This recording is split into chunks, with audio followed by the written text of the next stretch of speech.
চিকেনের কত শত রেসিপির ভিতরে এটা কিন্তু আপনার মন কেড়ে নিবে। একবার খেলে বারবার খেতে ইচ্ছা করবে। এমনই সুস্বাদু একটি রেসিপি চিকেন মশলা ফ্রাই।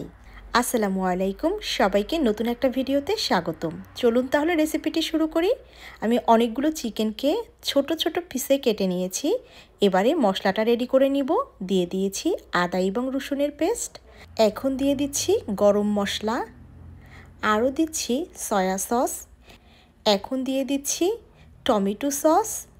এই খাবারে সস এবং মশলার পরিমাণগুলো কিন্তু একটু বেশি। দিয়ে দিচ্ছি সুইট চিলি সস, এরপরে দিয়ে দিচ্ছি কাশ্মীরি চিলি পাউডার। এবারে দিয়ে দিলাম হলুদ, মরিচ, ধনিয়া এবং জিরার গুঁড়া, পরিমাণ মতো লবণ। এবার দিয়ে দিচ্ছি 1 প্যাকেট ম্যাজিক মশলা। এখন মশলাটাকে সুন্দরভাবে নেড়েচেড়ে মিশিয়ে নিচ্ছি। এবারে দিয়ে দিলাম কিছুটা পরিমাণে তেল। এবারে দিয়ে দিচ্ছি টক দই। এছাড়াও আমি কিন্তু একটু চিনি এবং তান্দুরি মশলা ইউজ করেছিলাম, যেটা স্কিপ হয়ে গেছে। সবগুলো উপকরণ খুব সুন্দরভাবে মিশিয়ে নিচ্ছি। এখন দিয়ে দিচ্ছি একটু ফুড কালার, অরেঞ্জ ফুড কালারটা ইউজ করেছি। আমি চিকেনগুলোকে কেটে ধুয়ে পানি ঝরিয়ে রেখেছিলাম। এখন সব চিকেনগুলোকে মশলার ভিতর দিয়ে সুন্দরভাবে সময় নিয়ে মেখে নিব। এই রেসিপিটা আমার নিজস্ব রেসিপি, আমি কোনো রেসিপি ফলো করিনি। তো এত মজা হয়েছিল, বাসার সবাই খেয়ে কিন্তু খুবই খুশি হয়ে গেছে। এত মজার একটা চিকেন। এই ধরনের চিকেনগুলোর ভিতরে এটা আমার বেস্ট রেসিপি। এখন দিয়ে দিচ্ছি একটু লেবুর রস। আরও কিছুক্ষণ ভালোভাবে মেখে এটাকে ম্যারিনেট করব একদিন। চিকেনগুলোকে র্যাপ করে রেখে দিব ফ্রিজের ভিতর একদিনের জন্য। তো একদিন পরে ফিরে এলাম।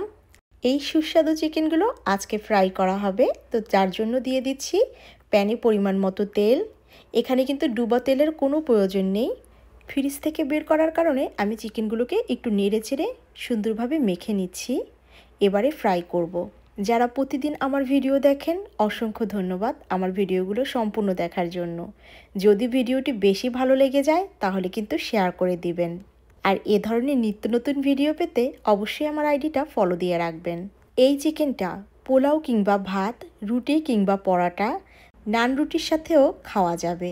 আমরা এর সাথে নান রুটি দিয়ে খেয়েছিলাম, সেই লেগেছে। অবশ্যই কিন্তু যারা চিকেন প্রেমী আছেন এই রেসিপিটা একবার ট্রাই করবেন। আর আমি এটা জানি এই রেসিপিটা করার পরে আপনি যে প্রশংসা পাবেন তার ভাগিদার আমিও হয়ে যাব। এই পর্যায়ে দিয়ে দিচ্ছি কিছু পেঁয়াজ কুচি। এটা কিন্তু এই চিকেনের স্বাদ দ্বিগুণ করে দিবে। একটু নেড়ে চেড়ে নিচ্ছি। এরপরে আমি দিয়ে দিব একটু ধনেপাতা। আর চিকেনের গায়ে কিন্তু একটু দাগ পড়বে, তারপরে আমি এই চিকেনগুলোকে তুলে নিব। আমি যে রেসিপিগুলো তৈরি করি বেশিরভাগ সময় কিন্তু আমার খাওয়া হয় না, জাস্ট আমি টেস্ট করি।